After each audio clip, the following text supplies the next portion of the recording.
Hi guys! Nandito ako kina ate ngayon, nagtitinda ako. Nagpunta ako sa pwesto niya. Kasi sa ate sana, nagbabantay. Kinausap siya ni ate kong isa, yung panganay namin na magbantay dito sa pwesto. Kaya ayan, nandito rin ako. Pero hanggang alas 12 lang ako dito ng tanghali. Tapos maya uwi na rin ako. Kasi sa bayan ako kakain. O diba?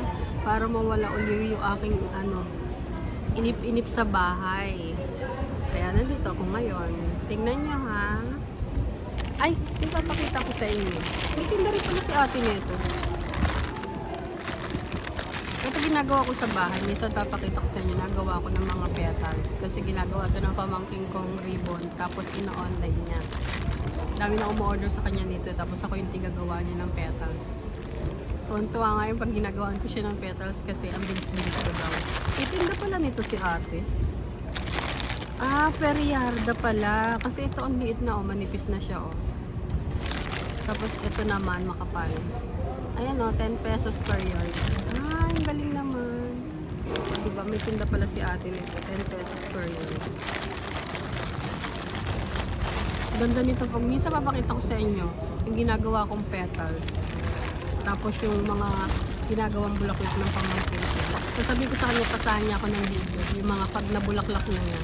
Pag nagawa niya ng bulaklak, yun. Tapos ako yung tinagawa niya ng petals. Siyempre, meron akong sahod sa kanya. Diba no? Weird naman pag walang sahod. Ay, wala. Tunay ba yan? Tunay nga. Wala akong barya. Pati buo. Barya kulang. Pansukle. Pero pag ay wala. Wala akong pang barya, kapatid. Sayang. Pero hindi, magpapapalit yun sa ibang katabi namin mga pwesto. Dahil nilahan ko si ate ng mangga. So ayan, umpisahan muna namin magtinda ni Ate Sana kasi dumadami na ang tao sa mall. O, di ba? Kailangan kilos-kilos. Tinda-tinda muna para pagdating ni Ate, maraming benta. O, di ba? Para di tayo pagalitan. Kung ayaw mong pagalitan, magbenta ka. Oh, yan ang sinasabi lagi ni ate pag nandiyan kami. O kaya, pag nandiyan siya si ate Sana, tsaka dun sa ibang tindera niya. So, ayan, tinda-tinda muna kami. Meron na kaming customer that time. Ang binibili niya sa amin is party needs. Maya-maya papakita ko sa inyo yung mga binili ng customer namin. Nakakatuwa kasi magbe-birthday daw yung baby niya ng 1 taon. So, ayan, naganap siya ng party needs na mga mabibilihan niya. Sakto si ate may tinda. So, ayan, bebentahan muna namin ni Ate Sana. O, diba? Andun si Ate Sana sa loob ng pwesto. Ako naman nasa labas. Habang nagbibilang ng mga balloon. Nakakatuwa. Sa amin bumili yung customer na isa na yan. Nakakatuwa. Marami na rin kaming benta niyan ng time na yan. May mga bumili na rin naman. So, ayan. Pakita ko lang sa inyo konti yung mga binibili ng customer. Yun nga, yung balon. Kinakausap ko si Ate Sana ng oras na yan kung meron pang ibang balon. Kasi, ang dami yung binibili ng customer namin na yan. Mga balon. 3 klase ata yung binili niya na yan eh.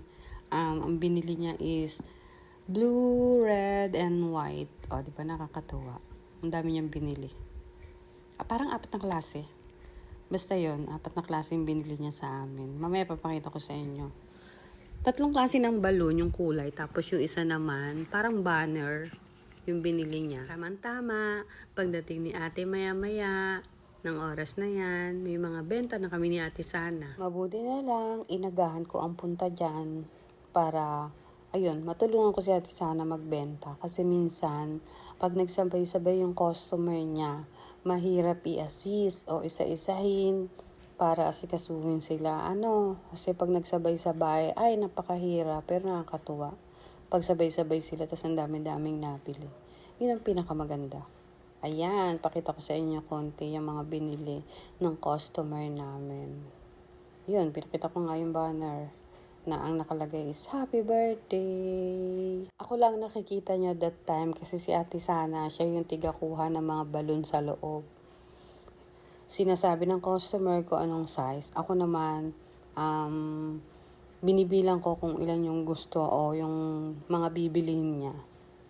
So, ayan. Kaya, si Ate Sana, hindi nyo nakikita. Mamaya makikita nyo si Ate Sana niyan. Mamaya lalabas yan. Pagtapos ng bumili yung customer namin. Kasi medyo marami siyang binibiling balon.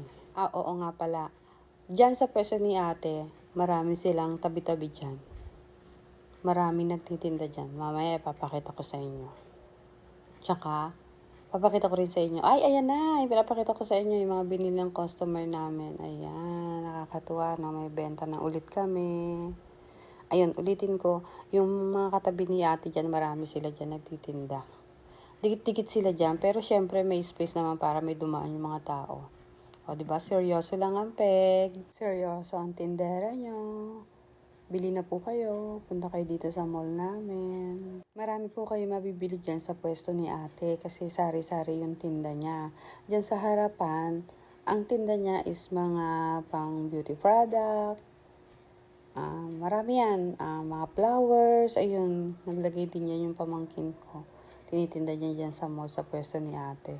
Then, ayan nga yung mga party needs. Tapos sa kabila, yung likod naman nun, mga damit. Maraming klase ng damit. May pants, merong siyang blouse. Basta marami. Dress, kahit na ano. Mga trending na mga damit-damit. Ay, oo. May tinda siyang mga relo dyan. Basta mga beauty product, lahat ng klase. Meron pang kilay, makeup, lipstick, lahat na nang makikita nyo na pwedeng makita o bibilin, andyan dyan lang sa pwesto ni ate. So, sugod na kayo sa pwesto ni ate dahil napakarami niyang tinda at napakamura lang. Bili na kayo.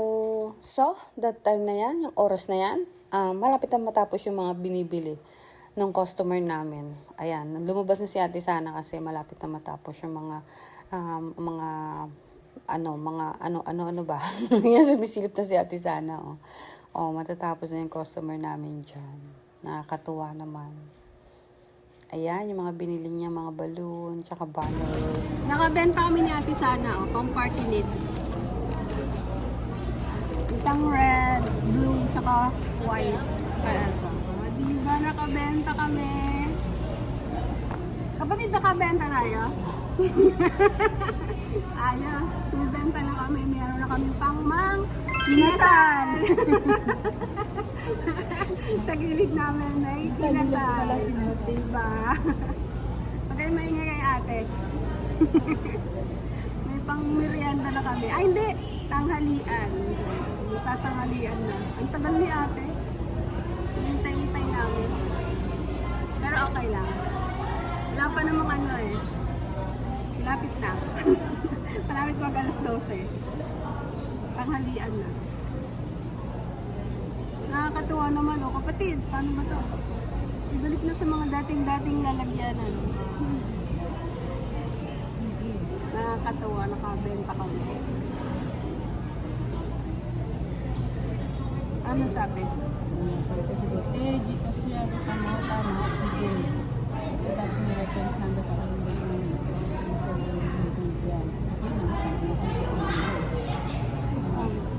Pangalan niyo. Tapos reference number.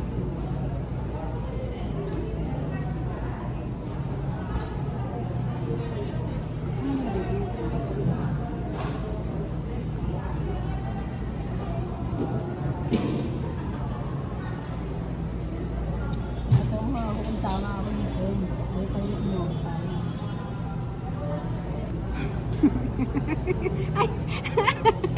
May video pa pala. Naka-video pa pala tayo.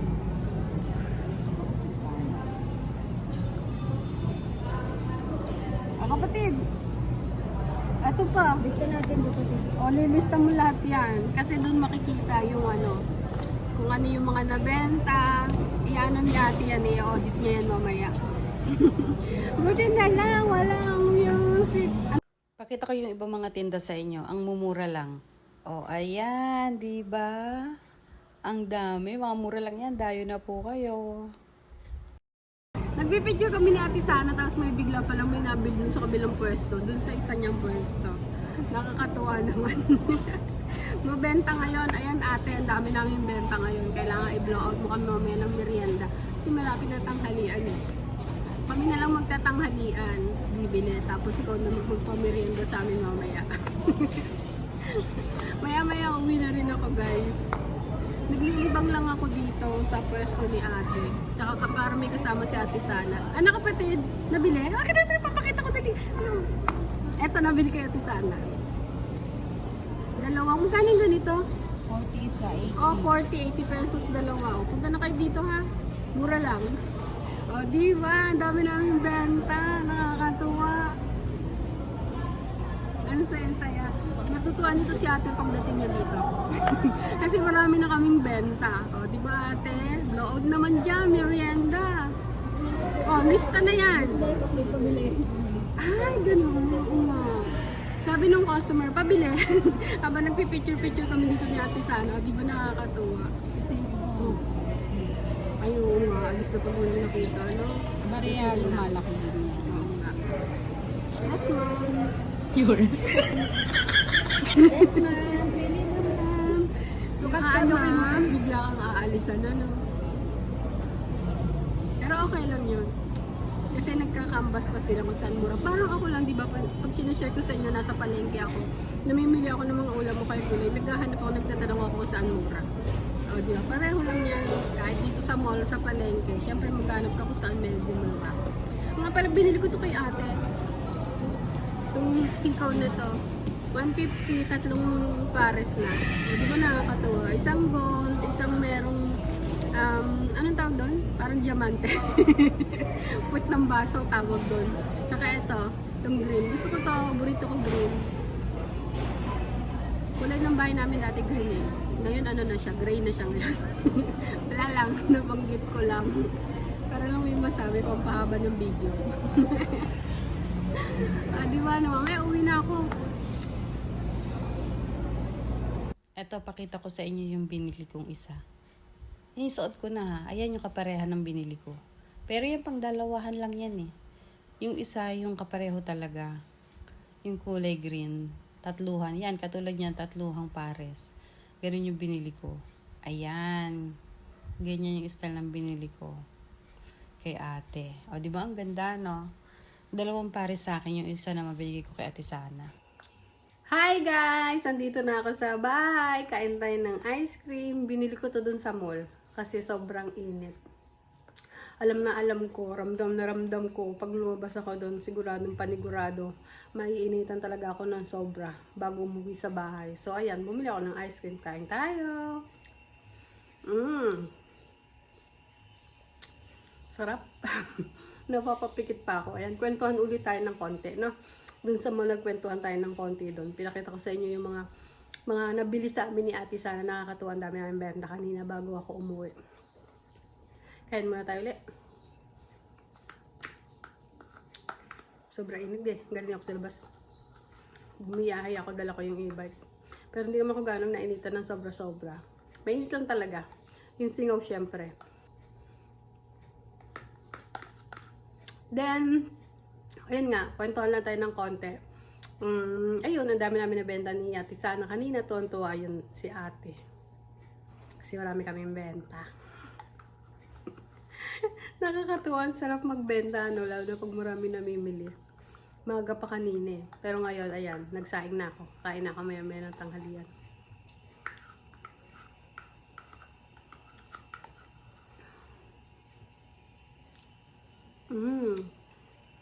Sarap.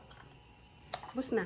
Kanina pa ako nakain ng ice cream bago ako mag-vlog. Share ko lang at sasabihin ko lang sa inyo yun nga, yung benta namin ni Ate Sana. Oh, di ba, Ate Sana, good luck sa iyo ah. Mamaya pa siya uuwi. Siyempre, pag na-close pa yung mall, bago siya uuwi. Ako naman, sinamahan ko lang siya saglit sa pagbebenta. Pero siyalan ko lang siya dun saglit sa mall para may makasama siya. Then, dinalaan ko rin si ate Sana ng si ate ng Indian mango. Si ate Sana marami ng mangga yun kasi namintas ng mga tatay nung nakaraan doon sa puno ng Indian mango. Doon sa may Manungwan, tagal ko na rin din napupunta doon. Hindi ko na rin na-share sa inyo. Pero minsan, pag may time, pupunta ako doon. Sama ko si ate Sana.